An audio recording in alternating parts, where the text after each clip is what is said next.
Marvel time muna. It's about time that we talk about time. So I posted a poll sa Instagram and ito yung question natin. Pero kayo ba, if you had the chance to meddle with time, would you do anything? Would you change anything? I'm not gonna spoil anything. Bawal yun. Pero what I can say about the movie is it's really touching, very heartwarming, and a lot of the family dynamics about losing time kind of resonates with me at na-enjoy ko yung movie. Definitely action-packed and kaabang-abang kung ano nga ba yung mangyayari sa susunod na kabanata and kailangan nating antayin yung mangyayari. Tita joke. You really have to watch it if you could sa IMAX kasi ang ganda ng experience. Like, parang nakapasok ka sa quantum realm. I was blessed to spend the evening with my dad kasi siya yung Scott lang ko. Kung ako si Cassie. At kung ako si Cassie, bawal akong mag-school. Definitely, nag-enjoy pati yung dad ko. He was muttering under his breath. Medyo may mga live reaction siya. And totoo naman kasi may mga turns sa story na di mo pipigilang mag-react. Humor was on point. The action scenes were on point. At definitely, magre-resonate siya for all ages. Ang masasabi ko lang, Phase 5 is definitely here and Kang just presented himself as a formidable opponent para sa Avengers. And I'm looking forward to what's next.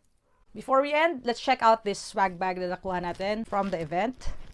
First up, we have Goodie bag. Yan. Ooh. And check out kasi it transforms into a bag. Next, we have this.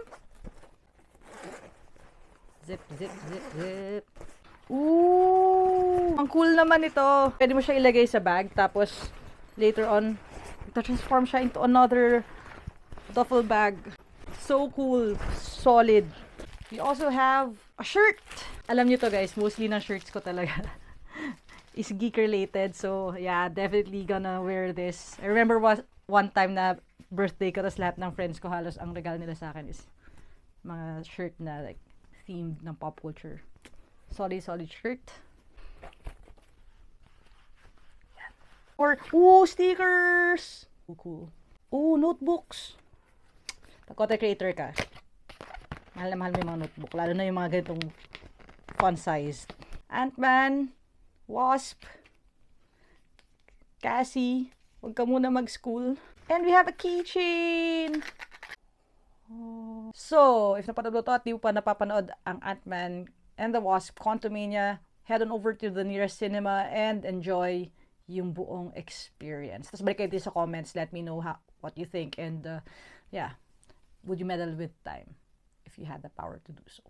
Ako, to be honest, I probably will. Yeah, I know, hindi yun yung tamang answer, pero you have to be honest, right?